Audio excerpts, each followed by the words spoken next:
بين تونس ومصر.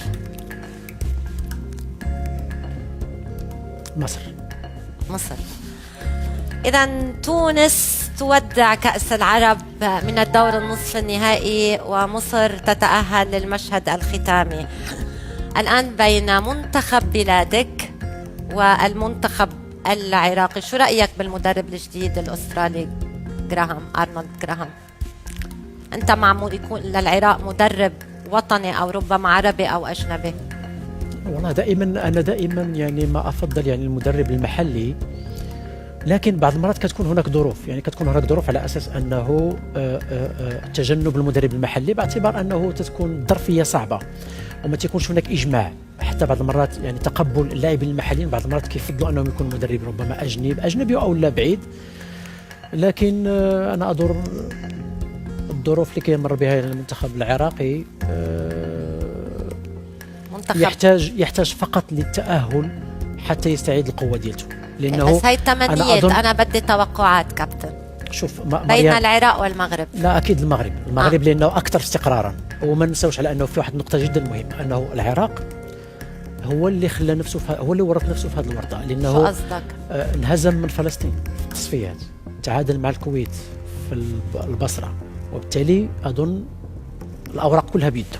إذا المغرب إلى نهائي كأس العرب لمواجهة المنتخب المصري. الآن فقرة الأسئلة القصيرة بكلمة كابتن. بكلمة، كيف تصف شخصيتك كمدرب؟ شخصية حبوبة. دربت عديد الأندية، النادي الأقرب إلى قلب حسين عموتة؟ والله مجموعة من الأندية صراحة. هاي بكلمة. صعب. باس.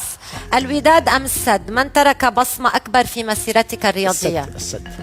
طارق اسكتيوي أم جمال السلامي؟ من لديه فرصة أكبر بالفوز بكأس العرب؟ يمكن جمال السلامي بعلاقة مع المنتخب والتشكيل. نعم. بس هلا أنت فوزت طارق. أنا قلت طارق، ليش قلت جمال؟ طارق لأنه منتخبه قوي. نعم. أفضل لاعب دربته بمسيرتك؟ يمكن شافي، راؤول، شافي. أفضل لاعب عربي بالوقت الحالي؟ يمكن حكيم يعقوب. نعم. أفضل مدرب عربي في الوقت الحالي؟ وليد القراقي، باعتبار أنه أحسن إنجاز بالنسبة للمدربين العرب هو اللي حقه يعني وليد. نعم. من يفوز بالكرة الإفريقية بين محمد صلاح وأشرف حكيمي؟ نعم. هل ظلم الاتحاد الإفريقي حكيمي وياسين بونو مسبقا في مسابقة؟ أكيد. نعم. هل كرة القدم كانت ظالمة أم عادلة مع الحسين عموتة؟ أنصفتك أم لا؟ الحمد لله أنا أموري طيبة. بعد كل هذه السنوات من العمل والسفر إلى بلدان مختلفة، ما هو الشيء الوحيد الذي لا يتغير في الحسين عموتة مهما تغير المكان؟ هو أنني نكون أول حاجة محترف في تعاملي، لا مع منتخب ولا مع نادي، وأنني لا أخطئ مع الناس. بكلمة كابتن، بكلمة اللاعب. ما اللحظة التي جعلتك تشعر بأن كل هذا التعب كان يستحق؟ الألقاب. غرفة الملعب أم أرضية الملعب؟ أين تصنع الانتصارات؟ على الملعب.